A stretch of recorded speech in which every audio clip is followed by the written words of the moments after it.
algorithm. See, it is one of the simplest CPU scheduling algorithm. Means when you even you want to write a program also for this, it is very easy. In a data structure, there is an algorithm for the queue. The same algorithm of a queue can be implemented for writing a program for this first come first serve. This process is based on a type of queue which is first in first out queue.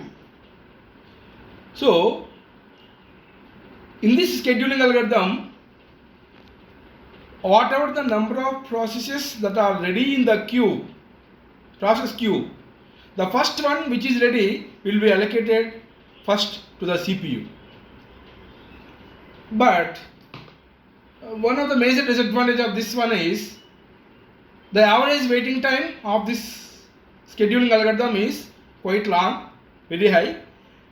You will identify that when we calculate the average waiting time by taking an example. And as we discussed initially, all the CPU scheduling algorithms into two categories. One is preemptive and non-preemptive. This FCS algorithm, SCFS algorithm comes under non-preemptive. Means once a process is running by the CPU, if a new process occurs, it doesn't stop the process one. So the second one has to wait till the first process completes its execution. And the logic and theoretical part of this one very easy to understand and even to implement also. However, these first come first serve algorithms are used in the batch processing systems, and as we discussed in the previous video, the perfect real-time example for this is buying tickets in a ticket counter. That may be cinema hall ticket counter, railway reservation ticket counter, APS RTC bus reservation counter, or whatever it is. Now let us take an example of this FCFS. As shown in the screen, there are 4 processes P1, P2, P3, P4 with burst time. I told you, burst time means the time required to complete a certain process by the CPU. It may be minutes, may be seconds, whatever it is. So the process P1 burst time 21, P2 3, P3 6, P4 2. Now you see below there is a horizontal chart is there given, which is called as a Gantt chart. So this Gantt chart shows you at what time the P1 will come into the CPU for ready for execution, and when it completes, and when P2 will come, when like that. So as we told that it is first come first serve, the first one is P1. So at 0th minute P1 will be started execution till 21 milliseconds or whatever it is, it completes its execution. Means here the waiting time for P1 is 0. See, first P1 will be provided with the CPU, hence the waiting time for P1 is 0. So it takes 21 milliseconds to complete. So now the second one in the table given is P2. So it comes for execution after end of 21 milliseconds. So the waiting time for P2 is 21 milliseconds. And its burst time means its completion time is 3 milliseconds. So at 24th time its execution will be completed. Now as per the table, the P3 will come into the picture at 24th millisecond, and as its time is 6 milliseconds for completion, it ends at 30th millisecond. So the waiting time for P3 is 24. And in the fourth one, the last one in the table is P4 of 2 milliseconds completion time, which comes at 30th second and completed by 32nd millisecond. So the waiting time for P4 is 30. So now we need to calculate the average waiting time. So the average waiting time is calculated so that 0 for P1, 21 for P2, 24 for P3, 30 for P4 by 4, which comes to 18.75 milliseconds is the average waiting time. So you see, in this FCFS algorithm, if you take 4 processes, the first one will be executed first, the second one will be executed second in the same order of existency. If we execute them, the average waiting time comes at 18.75. I told you the major disadvantage of this one is, you take this example, P4, which requires only 2 milliseconds to complete, is going to wait for 30 milliseconds. Got my point?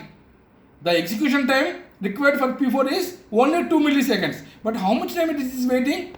30 milliseconds it is waiting. So for a small time quantum or for small burst time, for small execution time, it is waiting for a long time, which is a major disadvantage of the FCFS. So let us remember that the average waiting time for FCFS algorithm for these 4 processes is 18.75. This is the way how we calculate the average waiting time. Now, what are the various advantages and disadvantages of this FCFS? As I told you, it doesn't include any complex logic.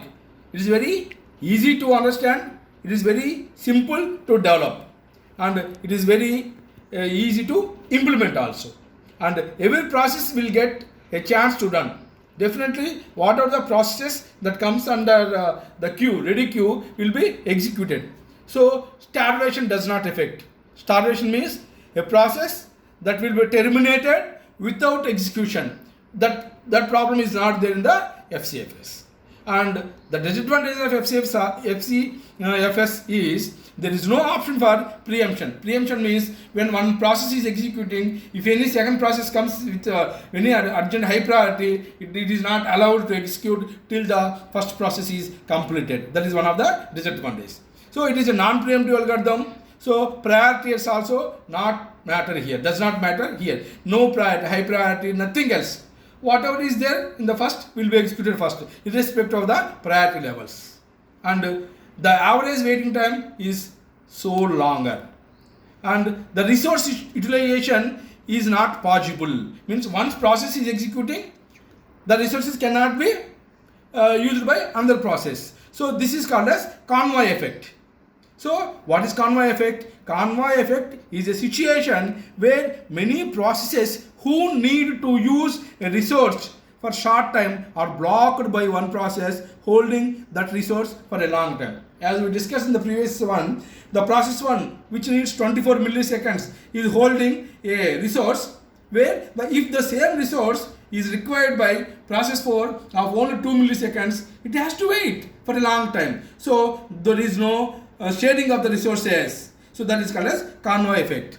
This essentially leads to poor utilization. When it is not possible to utilize the resources parallelly by the processes, definitely the CPU utilization will be decreased. So the CPU utilization will be poor in the FCFS. The second one is the shortest job first algorithm. The name itself is giving you out of the number of jobs that are ready in the queue, whichever the job has less time for execution, that will be executed first. But remember, this shortest job first belongs to both preemptive and non-preemptive. So sometimes it may not stop the current process execution, and sometimes based on the priority, based on the emergency, it may also stop the current process and allow the new process to come into the execution. So this is the best approach in the minimization of the waiting time. See, you will see in the example. So it gives you a minimum average waiting time when we calculate. It is also used in batch processing systems. And to successfully implement it, the burst time or means the duration time of the process should be known to the processor in advance. It is not possible. Means if a number of processes are there in the queue, how the CPU knows what is the process time, what is the execution time of each process? This is one of the major disadvantages of this SJF. And this scheduling algorithm is optimal if all the jobs are available at the same time. Means in the ready queue, all the n processes are available at a time. It will be executing smoothly. Or meanwhile, when one process is executing, if second process will come with less time of execution, then it goes to the preemptive situation. Now let us take an example for non-preemptive. Non-preemptive means all the 4 jobs comes at the same time.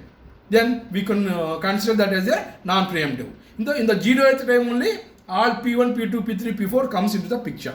Now you see, in the same example what we have taken for FCFS, that is first come first serve, we have taken here.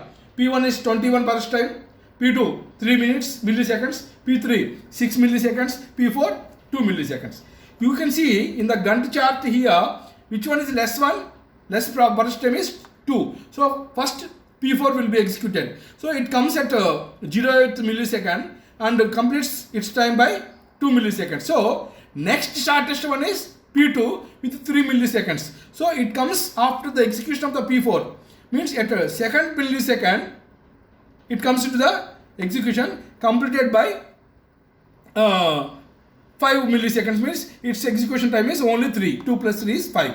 And at the 5th millisecond, P3, that is the third shortest one, will come into the picture and its burst time is 6 milliseconds. It completes by 11 milliseconds. So the P1 is going to wait for 11 milliseconds and comes to the picture. Total its burst time is 21. It ends by 32 milliseconds. So here you see the waiting time of P4 is 0, waiting time of P2 is 2, waiting time of P3 is 5 and waiting time of P1 is 11. Now if we want to calculate the average waiting time, 0 plus 2 plus 5 plus 11 by 4 processes, which comes into 4.5 milliseconds. You see the difference between FCFS and non-preemptive SJF. There it takes nearly about 18.75 milliseconds, where in the shortest job first it takes 4.5 milliseconds. So which one is lesser by average waiting time? Obviously the shortest job first only having lesser milliseconds. Remember, this is the non-preemptive, means once a process is executing, if any other process will comes with less time, that doesn't come into the execution till the process P4 is completed. P2, even though if it is less execution, it don't come. So for preemptive, with the disturbance of execution process, we'll have one more example here. So this is the example for preemptive shortest job first.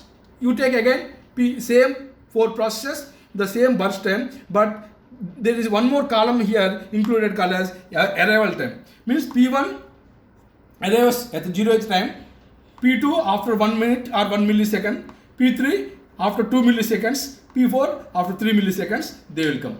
So when we start executing at the 0th time, there is no P2, P3 and P4 are waiting. Obviously we start with P1. See, after 1 millisecond, P2 comes into the process. So actually the burst time for P1 is 21, but P2 comes into the queue, which is having 3 milliseconds, which is less than 21. Even you can say, you can ask me here, already 1 millisecond is over. Execution of P1, 1 millisecond is over. So even though 1 millisecond is over, out of 21, 1 is over, 20 more is left, but still P2 burst time is, execution time is 3, so which is lesser than P1, so P2 will come into the picture. So P2, after it executes 2 milliseconds, again P4 comes and P3 comes. See, P3 at second millisecond comes. Means only after execution of only 1 millisecond, P3 is entered into the queue. But P3 doesn't come for the execution. Why? The burst time of P2 is 3, which is lesser than P3.